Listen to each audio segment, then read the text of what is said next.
An intriguing character with a lot of promise left Days of Our Lives on July 25. Doug Williams III, Peyton Meyer, left Salem after stealing Julie's necklace back from Gwen in an effort to make amends. Doug III arrived in Salem shortly after Doug's, Bill Hayes, death, fulfilling the favorite soap trope of long-lost relatives appearing at inopportune moments. Doug III's tenure in Salem was marked by a wild Days of Our Lives story in which he stole a Horton family heirloom to pay back some loan sharks. He seemed destined for romance with Holly, but that abruptly ended when she got back together with Tate and Doug III learned the sharks wanted more money.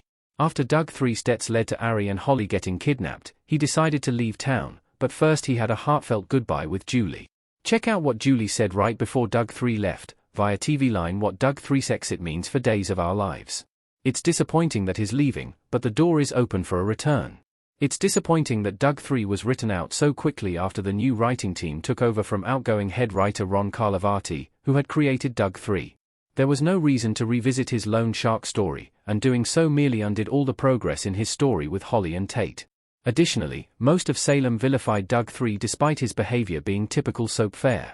He had strong chemistry with Holly, but his exit clears the way for Holly and Tate to continue to get closer again. Sophia likely wants Tate for herself, so writing out Doug III allows the soap to shift its focus to Sophia interfering with Tate and Holly, especially if the truth comes out about her abandoning their baby rather than allowing Tate to assist in finding an adoptive family.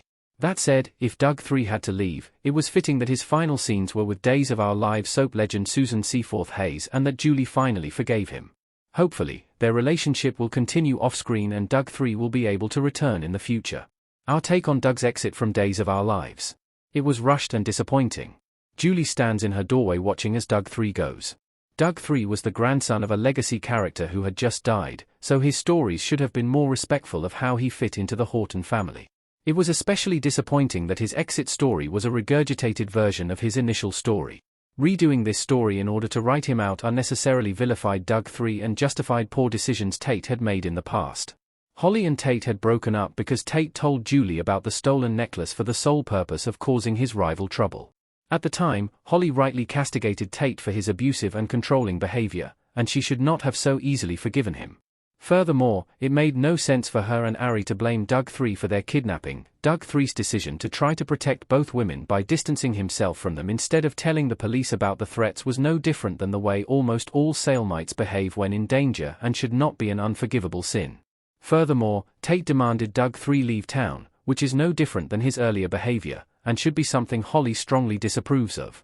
Unfortunately, Days of Our Lives has a bad habit of making certain characters pariahs for minor crimes while allowing others who do far worse things to be forgiven. The only silver lining to this exit is that it's possible for Doug III to return in the future, hopefully with a stronger storyline.